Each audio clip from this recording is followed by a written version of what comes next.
Hi,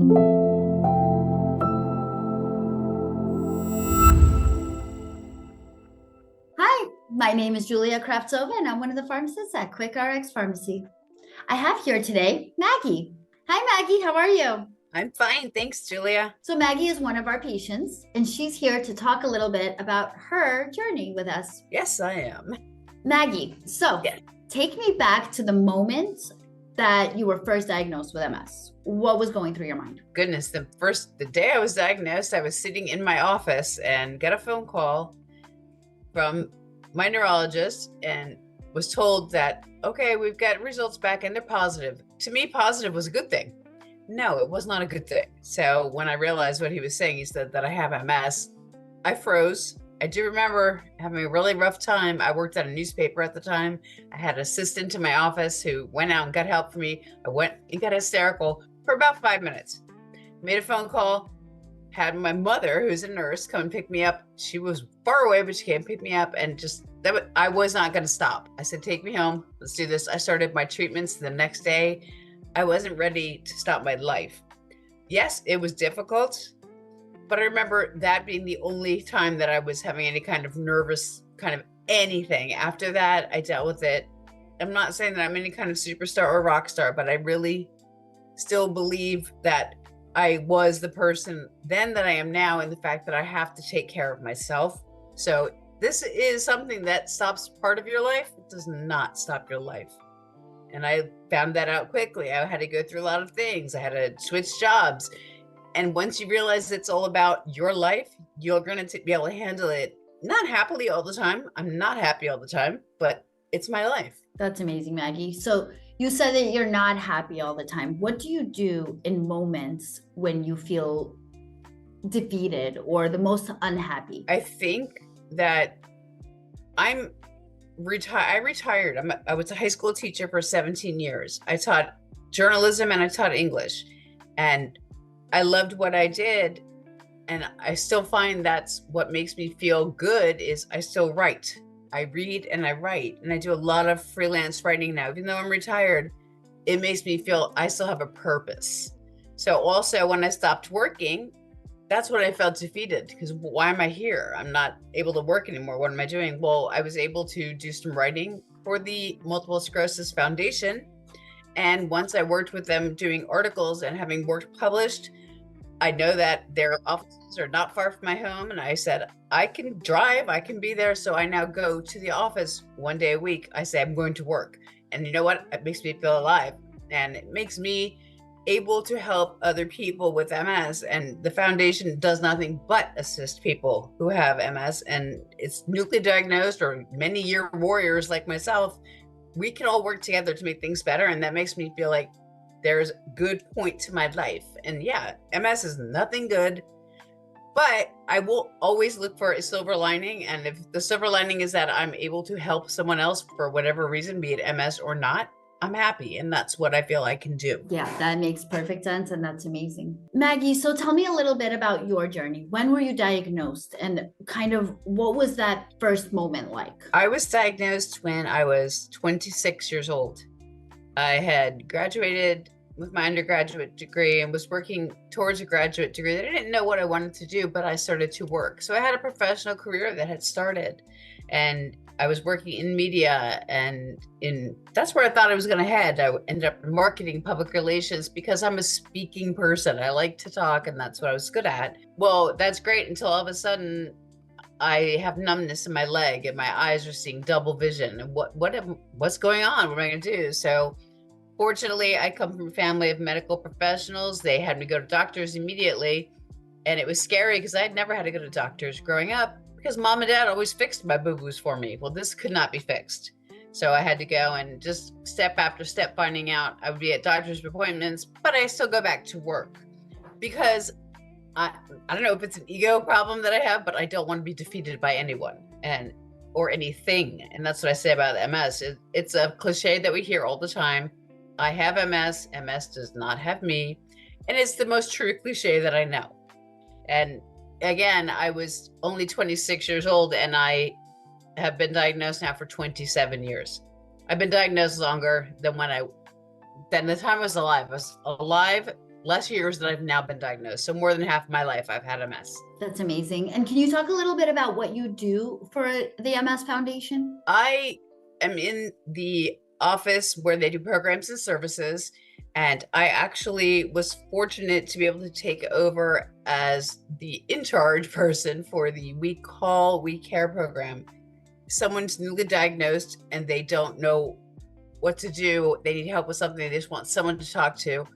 I'm there. I'm there 1 day a week. And if I'm not there at that time, they can leave a message. I have an email address. They can get in touch with me. It's sometimes, and I think we all know it, there are days that you just want to talk to someone, even if it's about the weather, just to get energy out of you. And that's sometimes helpful. But if it's someone who's duly diagnosed, I don't know what to do. Okay, what do you mean? What are you talking about? Because they can call and talk to someone who is in the office that works for program services, but they're not diagnosed. I'm diagnosed. So as much as somebody can help you by listening to you, they can't understand it on the same level. And again, that's not an ego thing. That's a factual thing, that I'm part of the party. I can be there with you and understand it.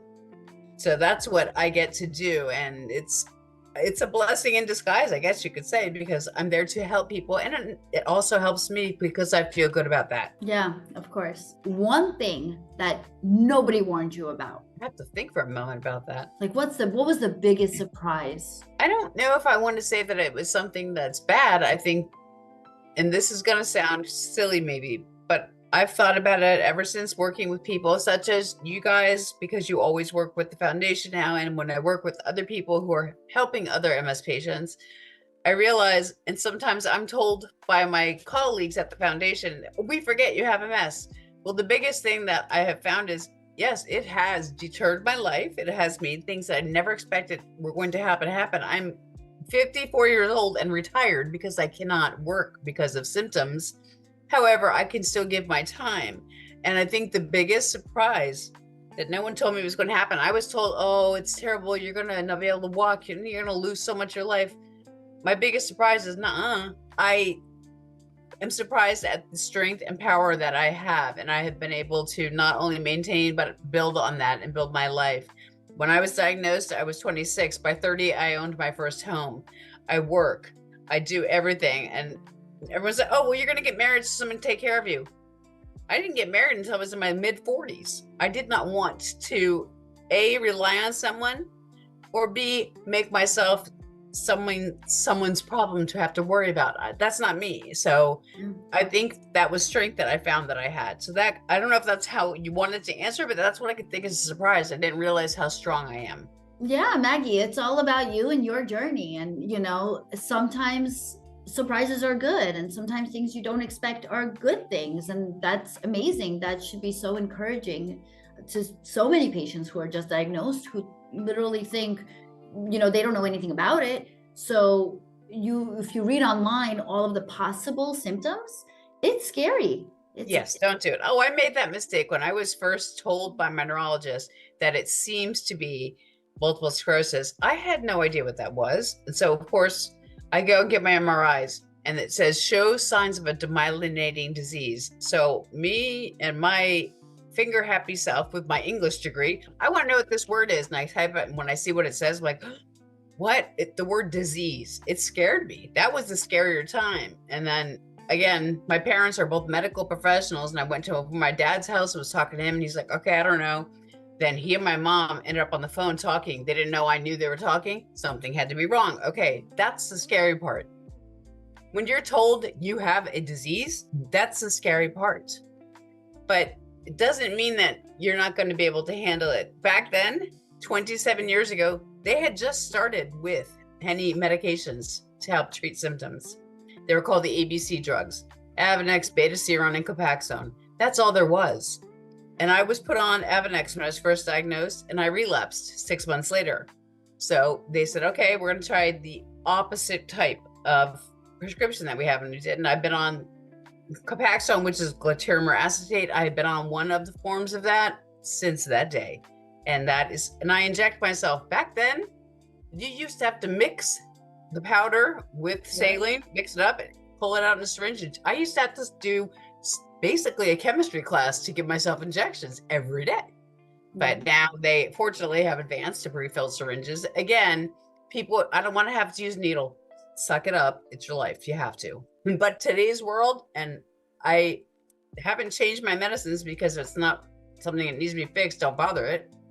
But there are so many new things today that I get to do research on and talk to people that are taking. And that to me is such a positive to see. And back in my day, what is it? It's MS. Everyone said, oh, your muscles hurt. No, that's MD. So people just didn't know the difference. And today we have celebrities that have come out with the fact that they're diagnosed, and that may help in the social media world of things. And that's what young people are looking at, then let it be. But do not find information online and think that's your life. It's not your life. Yeah, Dr. Google is dangerous. Yeah, absolutely. So since you're talking about medications and things like that, did you have any real fears about like the cost of medication when you first started? Yes. Well, because again, I never worried about anything with my parents always taking care of. You don't need to worry about it. Well, I had insurance. It covered my medication. I had to pay a copay. Back then, I think I paid $25 copay. I had no idea what it was a copay for until I saw the fact that that medicine cost thousands of dollars a month. And that was back then. Now, I realize that people pay even more than that. People that go in twice a year for getting an IV treatment may be paying more than that if you broke it into a 12-month spectrum. Right. Once I stopped working, when I had to retire, there went my medical insurance. And when I was going to be no longer covered by medical insurance, before I was eligible to receive my Medicare, which I've worked my whole life, so I was able to get that.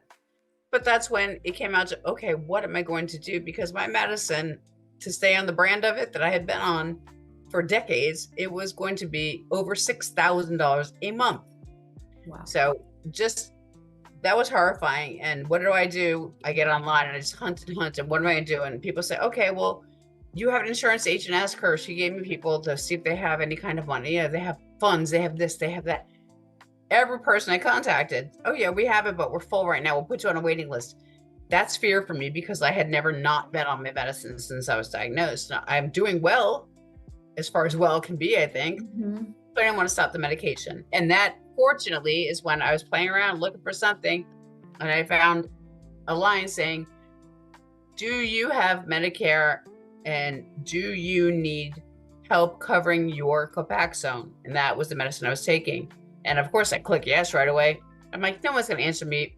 Hours later, I spoke to this wonderful woman. Oh yeah, what's your name? Julia. That's right. That was me. Contacted me. Yes. And told me about what QuickRx could offer me. And I honestly, I don't know if you remember, Julia, I was doubtful. I was like, no way. Yeah. A lot of patients are. So I'm not surprised if you were. A lot of patients, they don't know that this service exists the same way they don't know that, if you call MS Foundation, you can speak to real people who deal with this all the time and hear their stories and, again, just talk to somebody. Right. So, okay, let's go back to that day. How did that conversation go? How did you feel about that conversation? I felt like I was living in a fantasy because it could not be the case. I had spoken to so many people. We have a grant, but we don't have any availability, blah, blah, blah, 3 or 4 times the same thing. And then to hear you with a very happy voice saying, oh no, we have I was like, I bet you do, but I bet I won't qualify. And sure enough, you sent me paperwork and I filled out the paperwork. And when I sent it back, you're like, you know what? You make way too much money. Because I was putting in the money that I used to make when I worked. I forgot I had no longer had income that way. And when I actually put the reality of my life down, you said you're more than qualified because I had lost all of that.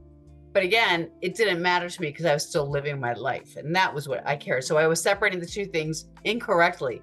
And once you didn't teach me, but you let me realize, put it aside and let's get into what your life really is now. And here's how you can be helped. We figured everything out and I filled everything out and got my neurologist to give you the information, everything worked out. And sure enough, I could be covered, not for Copaxone, but for the generic brand of it, which is the same exact medicine.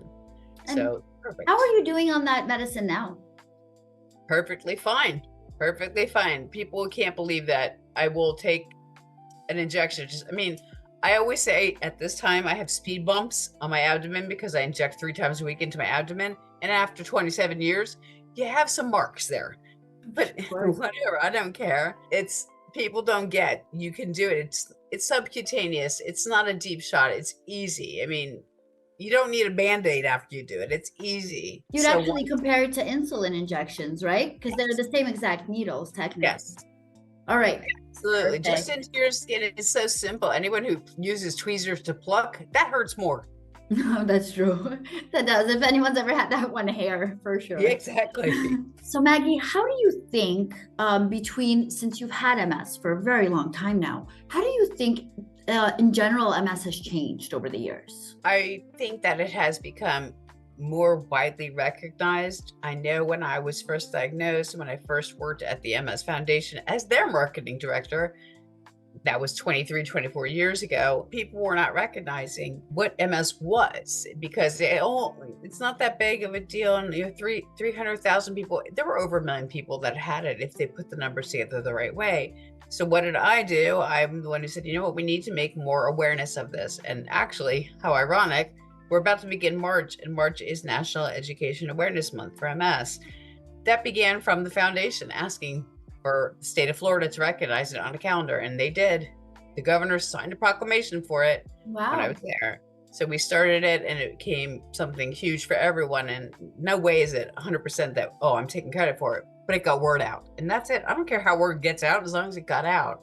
And that's what I want people that have MS to realize. You know what? Your neighbor's not going to know what it is. Your family's not going to know what it is. People don't know, but there's now information that they can know.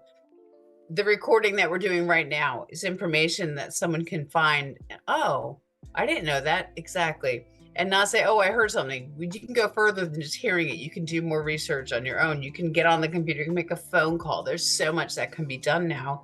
Mm-hmm. And not every neurologist is going to feel the same because they're schooled differently, but you can check everywhere. I have a neurologist. The neurologist who diagnosed me retired last year. He was my neurologist for 26 years. Oh, yes, I remember. Scary. That was scary. But I went to a new neurologist who's actually one of the top neurologists in the area. So that was great. And I've seen him a few times. Everything's fine. But I also know neurologists in other states that I speak to because I do articles and I have to research. And they're fantastic. Everyone's different, has a little different bit of knowledge. So guess what? There's information everywhere. And as long as you're not hearing somebody, oh, you can't do this, wrong. There's no can't.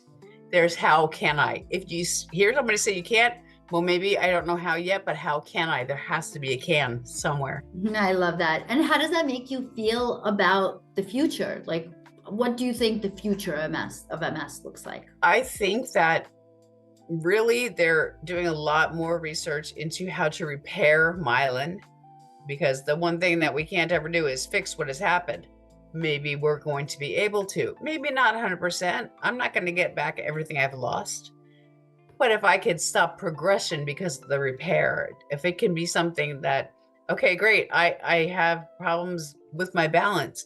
I might still have them, but if I now know that, okay, you're not going to be wobbling to the point where your legs give out. You're going to have a drop foot, but that's all. We can do this part. And there's so many symptoms. I can't even get into how many there are. But to know that there is the chance that some myelin can be fixed. I mean, the myelin sheath is like a sheet on your bed, basically. If you can pull it up the right way, no problem. You don't see what's on that mattress. Great. You don't see my scars anymore. Life will be good. But that's something obviously, I'm not a scientist. I can't give all the information, but just based on meetings that I go to and listening to professionals, research doctors, other neurologists, seeing what is coming around is that there is more going on. Using drugs from perhaps cancer doctors, that might work for MS. There are a lot of things, a lot of different illnesses are now infusing upon each other. And I hope that continues to happen. Right. And that's the case for a lot of autoimmune diseases. They're all kind of mixing together and intertwining. And there's so much more research to be done. And I'm really excited about the future as well. Yeah. And there has to be, as a pharmacist, you know that. I mean, just the word autoimmune being tied into 6 or 7 different illnesses, that's the common factor. There's one common factor somewhere. Where does it connect? No one knows yet. And that's where the research is. We have to see a common denominator for a reason. I hope it's soon. I'm not going to say how long. Oh, it's going to be soon. No, I hope I see it happen. But there's going to be MS that continues well past my being here. It's going to happen. And people whether it be that it's been fixed and, oh, you can't get it, but this is what happened and here's what happened. There's still gonna be a history of it. Know what it was, because something else is going to have similarities that will need to be fixed. Autoimmune disease has to be looked at as one with wings. There are all kinds of different spindles coming out. Exactly. So Maggie, you have filled with us for, I want to say, over 2 years now, if I'm Yes. not mistaken. Have you ever had any worries about your co-payments since you started filling with us? No. The first time that I had any, it was after my first year, and you had said, oh, I needed to get something from you and I didn't get it yet. And I'm like, oh, does that mean I'm not going to get my medicine? And you got on the phone with me and we talked and laughed about absolutely not what it means, but that was the one time. But I have never, ever worried. And I know I can have direct contact to anyone I need to at QuickRx, but I also know that I get text messages. Are you ready for your medicine? Just type yes. You type yes. Okay, it'll be shipped out to you in 2 days. I've never had a problem. And I have 100% coverage, and because of the PAN Foundation, and that's, you have the connections for people to be helped. And I can only speak of MS patients because that's what you help me with, but I know very well you do work for other illnesses, and I try to get people aware of that as well, because you guys are a plethora of goodness that needs to be known and recognized. Thank you, Maggie. We love that. Thank you. And we appreciate you so much. Thank you, honestly, for everything. All the times you speak about QuickRx. I mean, it makes what we do so rewarding and so worth it. Like, especially when I speak to patients after so many years, and to the point where we can do events together and do things like this together. I mean, really, truly, we appreciate it so much. I, as a patient, and I, as a person, appreciate it. Thank you all very much. Thank you.